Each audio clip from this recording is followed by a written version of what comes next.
Welcome to the presentation of Newsy Consolidated. It was a tough process, but the board has decided to pursue Usman's shared news platform. This will be presented today by Nathan, Matthew, Dwanet, Julie, and Usman. Newsy is similar to other platforms such as Spotify and Netflix, but for news. It allows users to browse news content from multiple publishers via a subscription model. Looking further into our two key stakeholders, news consumers and publishing partners, we found that consumers were very open to this idea and had no major concerns to address. On the other side of the fence, there were two key concerns raised by publishing partners, the first being impact on existing revenue. We have determined that this concern will be addressed by our rapid growth strategy, which is based on a pricing model to attract a mass audience in the shortest possible time frame. The second concern was around brand impact. We will address this concern by creating multiple low-fidelity minimum viable products of the platform, aiming to preserve each publisher's identity. We are using this method as our main test is visual and not interactive. During the next round of testing, publishers can determine which option will best preserve their brand identity. Now it's over to Nathan to present market type, size, segments, and customer personas. Thank you, Matthew. Newsy has a potential market of 17.93 million consumers. Around 15.37 million of these consumers view the news digitally.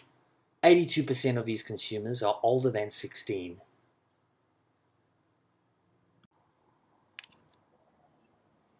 As Newsy seeks to aggregate national and international news, it will target three segments of the market. These segments are represented as young urbanites, old news lovers, and educational institutions.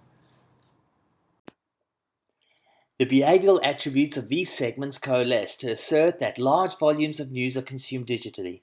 Most people want flexibility, consistent, personalized experiences. This will, however, be tempered with their need to stay broadly informed. They are busy and will consume news on the go. I will now hand over some time to Dwanet.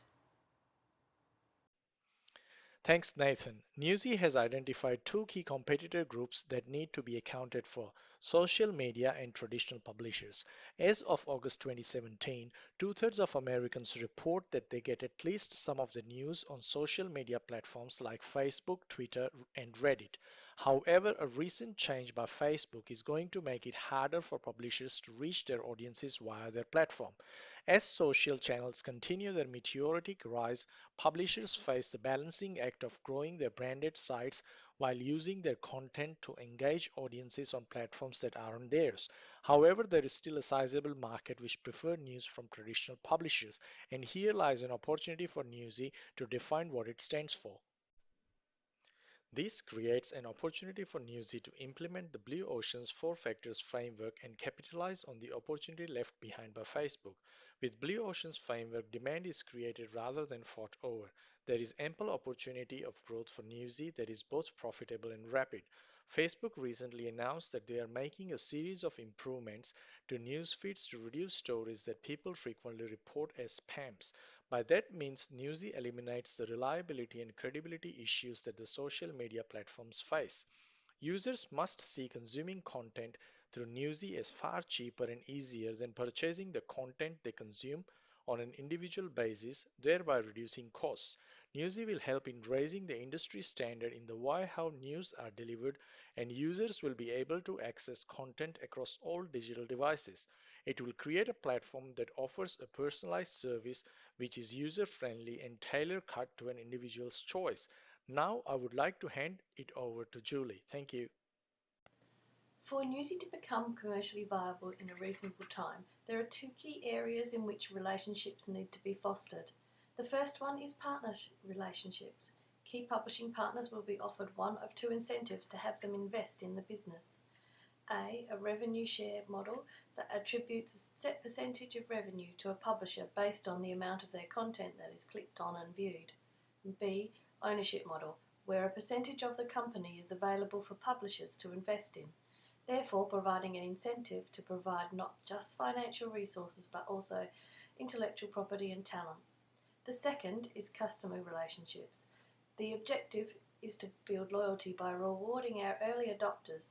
This will be done through A. Member-only events such as Q&A nights, fashion and sporting events, and B. Offering direct lines of feedback so that these early adopters can feed directly back to the business on what they would like to see, building a more emotional connection between the brand and its customers.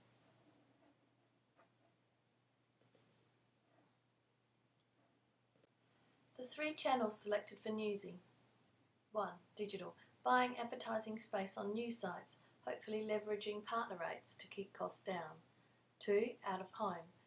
Particularly on public transport to catch people while they are consuming news content. And 3. Sponsorships. Sponsoring events for students studying journalism to build out presence with a younger audience. Thanks, Julie. Now it's time to cover off the solution and technical feasibility testing element of the project. Our initial discussions with stakeholders revealed 2 key areas of concern. The first being representation of publisher brands, and the second area being the user experience for users. The objective of this section of the project is to test to ensure that the feedback that we received has been met. How we intend to meet that feedback is to engage experts, namely a web developer and a digital news curator, to assess the feasibility of the project and what it is we're trying to do. Secondly, we'll develop a prototype working with the web developer and the news curator to develop a prototype that we can take to market. And finally, once we have a prototype, we'll test it. And we'll test it with the key audiences that we've identified, namely the publishing partners and the audiences. There will also be a feedback loop to allow any additional feedback that is made to be addressed further down the road. Next, we'll have a look at the financial element of the project. To help manage the financial pressures that may be placed on Newsy in its startup phase, a key strategic decision has been made to license content rather than create it. This content will be licensed from publishing partners such as Fairfax Media, News Corp Australia, and the Bauer Media Group. The objective of this key decision is to minimise the pressure on the business's cash flows. As can be seen from this chart showing Netflix's access to cash flows, creating content actually produces quite a bit of pressure on the money reserves of any publishing business. This is a situation that Newsy certainly wants to avoid in the initial stages of its existence. The financial forecasts for Newsy for the 12 months leading to January 21st, 2019 are as follows. We expect to have 750,000 subscribers, which is about 5% of the total digital news audience. Total monthly revenues from these subscribers should equal $7.5 million. A marketing budget has been established for $750,000 for the first 12 months to cover creative, media and production costs. Operating expenses, including wages, should equate to about $2.4 million. And revenue expenses, which is 50% of total revenue, will sit at about $3.4 million per month. All of this points towards Newsy becoming a very profitable business within the first 12 months of operations. In conclusion, Newsy should be a commercially viable operation. The total market is massive, and recent changes in the media landscape indicate that there is a gap in the market for this type of offer. However, our relationships with publishing partners need to be managed and watched very carefully, as without them it's very difficult to have an offer to take to market. Thank you very much for taking the time to watch our presentation, and please see the associated references for our presentation on the following slides. Reference slide 1. Reference slide 2.